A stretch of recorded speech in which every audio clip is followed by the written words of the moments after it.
talking about de-risking the process of building companies, how do you break down founder market fit and investor market fit into a bit more detail? So when it comes to founder market fit, it's really interesting if you actually look at how other people are approaching this from a VC point of view, right? The whole thing is VC, LP, founder, all that sort of stuff. And if you look at Andreesen Horowitz, as I understand it, they won't invest in someone unless they have 5 years of trying to understand the problem, right? So a hope and a dream person coming up with a good idea does not get investment.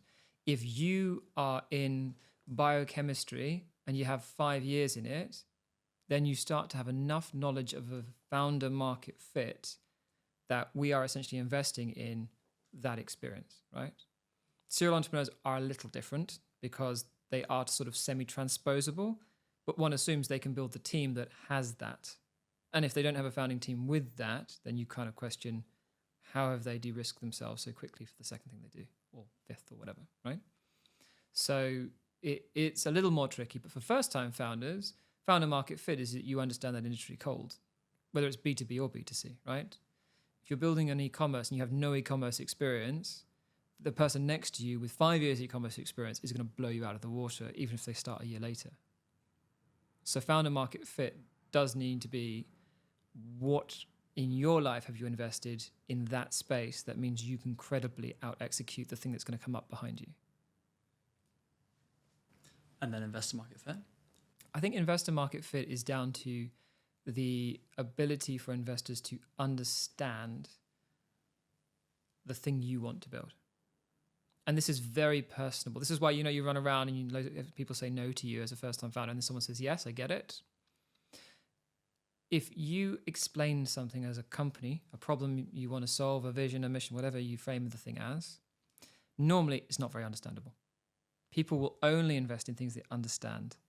And so the way that you can look at that is 2 parts. One is every person you talk to, you say, what don't you understand? And you become and increase the investor market fit.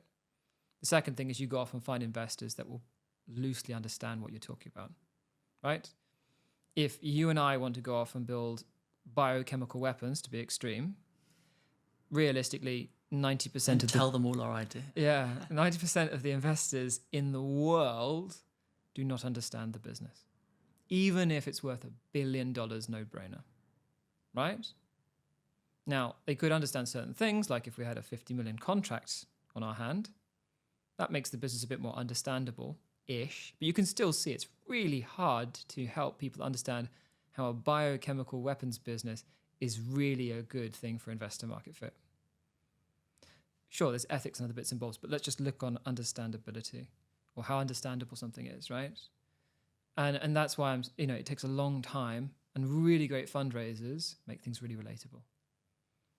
But investor market fit is normally like, how close can the person understand what the heck you're trying to do?